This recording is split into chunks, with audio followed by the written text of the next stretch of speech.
Tā, kārtējais piedzīvojums ar Volkswagenu. Kadijs. Nemaz tik vecs nav, pajauns. Klienta sūdzības nestrādā apsilde. Nu kā nestrādā, nepūš silto gaisu ne uz logiem, nekur kaut kādā vidusstāvoklī. Pārbaudot, viņam vadība ir elektroniska, tātad mums te visi slēdzīši, viss, piemetam pie datora, paskatāmies kļūdu, it kā nav, ieteicam testa režīmu, tātad temperatūras recirkulācijas svārsts mums strādā, temperatūras svārsts mums strādā, uz logiem, uz rokām, uz kājām mums nepūš nekas.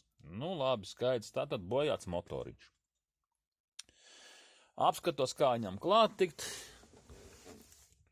Loģiski, viņš tur kaut kur, tur sarkanās ķegas ir.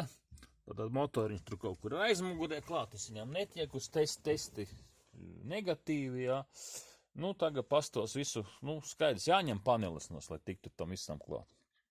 Esmu jau atjaucis, te jau visur vaļā, jau paskatījies, pārbaudījis, tur, negrozās.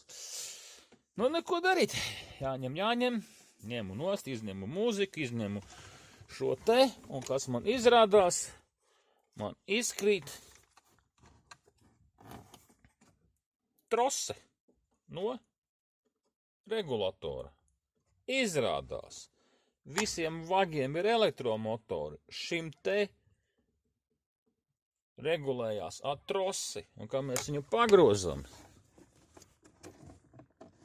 ja, mums viss forši, ja, nāc ārā, viss forši mums rekur grozās un strādā viegli.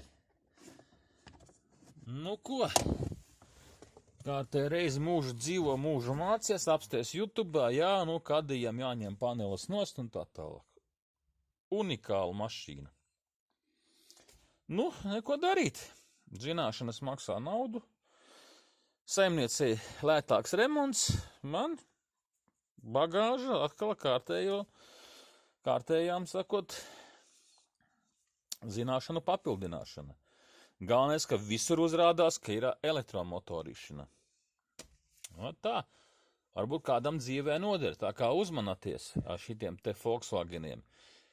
Ir gan elektromotori, gan izrādās arī vēl ir trošas sistēma. Mašīna, ja nemaldos, ir 2004. gads. Tā.